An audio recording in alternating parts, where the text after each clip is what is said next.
The new Fuse ability in Tears of the Kingdom allows Link to create a cornucopia of new weapons, shields, and arrows.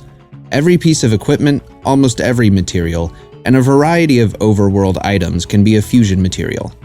With so many combinations, it's easy to miss some of the potential of this new ability. In this video, I've compiled weapons, shields, and arrows that I think are interesting, useful, or easy to miss. Alright, without further ado, let's dive into the video.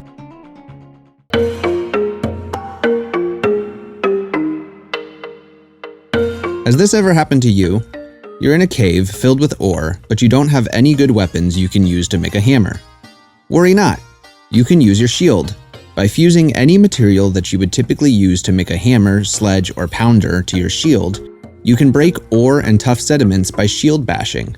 Good materials for making a mining shield include rocks, Horriblin horns, and Frox fangs. In the same vein as mining shields, you can turn your shields into weapons by fusing any offensive fuse material with your shield, such as monster and construct horns, gemstones, some Zonai devices, and weapons. There are few things quite as satisfying as shield bashing an enemy repeatedly until their HP drops to 0. Some of my personal favorite offensive shields include a diamond shield, a royal claymore shield, and a spike shield.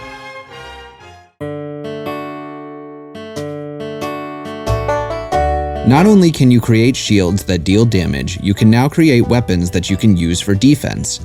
Instead of picking up a shield, you can fuse it to a weapon. This is especially useful for two-handed weapons like claymores and spears, since you can't typically defend while using them. Furthermore, if you have already fused a shield to your weapon, you may not have realized that you can actually parry with your weapon just like you do with a shield. Simply hold ZR and press A at the right time to parry incoming enemy attacks. A little caveat though, if you fuse a shield to a one-handed weapon, you can only use it for defense if you don't already have a shield equipped.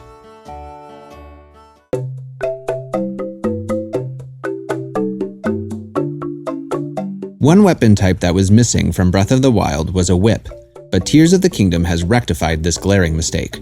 You can now channel your inner Indiana Jones and wield a whip by fusing a weapon with a Lizalfos tail. While this doesn't allow you to swing from a branch like in Skyward Sword, it does latch onto enemies, which can be helpful for enemies that like to keep a little more distance, like Keese or Lizalfos or Yiga foot soldiers.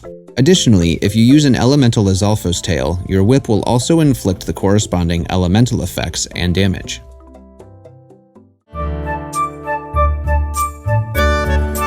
One of the best parts of Breath of the Wild's and Tears of the Kingdom's combat system is bullet time, where Link enters slow motion when drawing his bow in midair. You typically have to jump from some kind of elevation in order to have enough time to enter bullet time. However, by fusing a Zonai wing device with your shield, you can enter bullet time by performing a shield jump and drawing your bow. You see, if you do a shield jump with a wing shield, you get a slightly higher jump, which gives you just enough time to actually draw your bow in midair. This can be really helpful in combat against strong and fast enemies so you can get those critical headshots.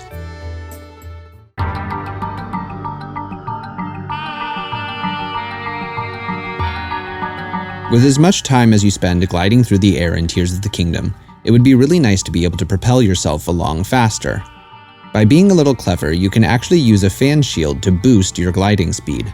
To make this work, shield surf into a glide with a shield that is not the fan shield. When you start gliding, the shield will remain on Link's feet. By switching shields mid-air to the fan shield, the fan will activate and voila! Powered flight.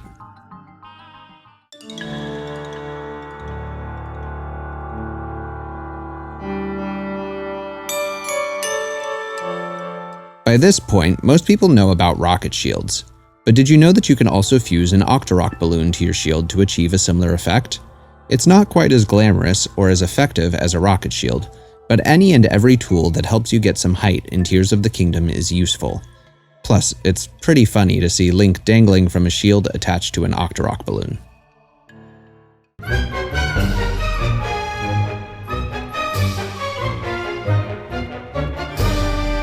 One of the new enemies in Tears of the Kingdom is a Gibdo, super creepy zombie-like creatures that are impervious to physical damage until you hit them with magic or elemental attacks. Once you defeat them, they drop a material called a Gibdo Bone, which has a fuse attack power of 40. Unfortunately, Gibdo bones on weapons break on the first hit, so fusing them to a weapon is not very useful. However, this is perfect for fusing with arrows, which are also one use only, especially when taking on particularly strong or overpowered enemies. Combine this with a powerful multi-shot bow, and you can pretty easily deal massive damage with a single Gibdo bone arrow.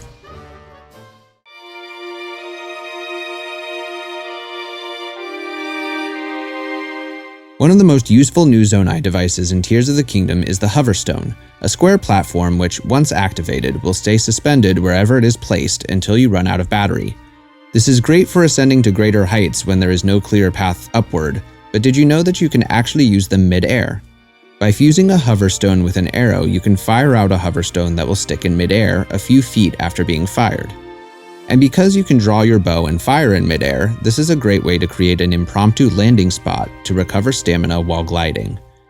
Just remember that you will lose stamina while firing, so don't wait until you are running on empty.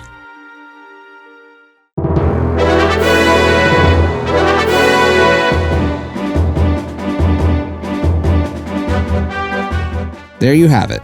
New items you can make with Fuse. Which one of these items are you going to make first? Are there any items I missed that you think I should have covered? Let me know in the comments down below. Also, if you liked this video, consider subscribing so you don't miss out on any future Tears of the Kingdom videos. Anyway, thanks so much for watching, and I will see you all next time. God bless.